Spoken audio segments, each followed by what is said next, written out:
भगवान कृष्ण की कितनी बहनें थीं और अर्जुन की मृत्यु के बाद सुभद्रा का क्या हुआ, आइए जानते हैं इस वीडियो में।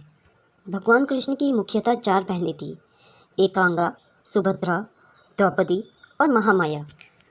महाभारत में द्रौपदी को भला कौन नहीं जानता, और सुभद्रा का जिक्र भी महाभारत में होता आया है, परंतु एकांगा और महामाया के बारे में बहुत कम लोग ही जानते होंगे। आइए जानते हैं इस वीडियो में। एकांगा यशोदा की पुत्री थी। उन्होंने एकांत धारण कर लिया था और इन्हें यादव की कुल देवी भी माना जाता है। कुछ लोग इन्हें योग माया के नाम से भी जानते हैं। दूसरी बहन थी सुभद्रा। श्री कृष्ण के पिता वासुदेव की 2 पत्नियां थीं, रोहिणी और देवकी। कंस ने ये आकाशवाणी सुनी थी कि देवकी का 8वां पुत्र उसका वध करेगा, तो उसने देवकी और वासुदेव को कारागृह में डाल दिया और उनकी एक एक करके 6 पुत्रों की हत्या कर दी। जब देवकी 7वीं बार गर्भवती हुई तो स्वयं भगवान ने उसके गर्भ को रोहिणी के गर्भ में संस्कृत कर दिया। यही बलराम थे। कंसवध के बाद जब वासुदेव राजा बने, तब बाद में रोहिणी ने सुभद्रा को जन्म दिया था। इस तरह सुभद्रा श्री कृष्ण की विमाता की पुत्री थी। परंतु भगवान श्री कृष्ण की सबसे लाडली बहन थी द्रौपदी। द्रौपदी के बारे में आखिर कौन नहीं जानता। यहाँ पांडवों की पत्नी थी और द्रुपद कन्या थी, किंतु भगवान श्री कृष्ण इन्हें बहन मानते थे। यह भगवान श्री कृष्ण की सगी बहन नहीं थी, लेकिन भगवान श्री कृष्ण उन्हें अपनी मानस भागनी मानते थे।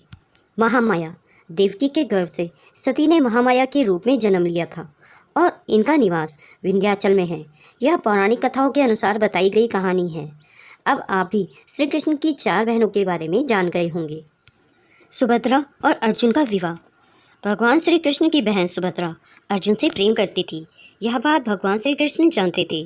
सुभद्रा वासुदेव और रोहिणी की पुत्री थी।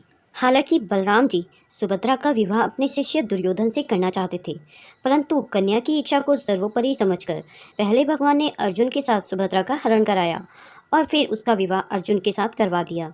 सुभद्रा हरण की बात सुनकर बलराम जी बहुत नाराज हुए थे, पर जब कृष्ण ने बलराम जी को बताया कि अर्जुन ने सुभद्रा का हरण नहीं किया, बल्कि सुभद्रा अर्जुन को लेकर भाग गई है, क्योंकि सुभद्रा को भगवान श्री कृष्ण ने पहले ही समझा दिया था कि जब तक रथ द्वारिका की सीमा पर न हो जाए, रथ को सुभद्रा ही चलाए, अर्जुन पीछे बैठेंगे।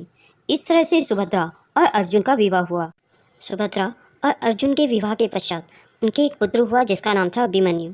अर्जुन की मृत्यु के पश्चात सुभद्रा का क्या हुआ?